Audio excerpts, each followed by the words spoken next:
Hey, so if you need a physical copy of your route for travel, meetings, or backup navigation, yeah, Google Maps lets you print directions easily.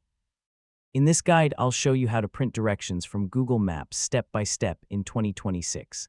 First, open Google Maps in your browser or app and sign into your Google account if needed. Search for the place you want to travel to. Click the Directions button and enter your starting location. Select driving, walking, cycling, or public transportation.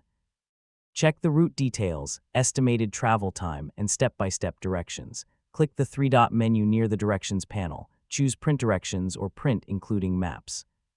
Google Maps will open a print preview showing the route and directions. Select your printer or save the directions as a PDF file. Click Print and your directions will be ready for offline use. And yeah, that's it. That's how you print directions from Google Maps for easier travel and backup navigation in 2026.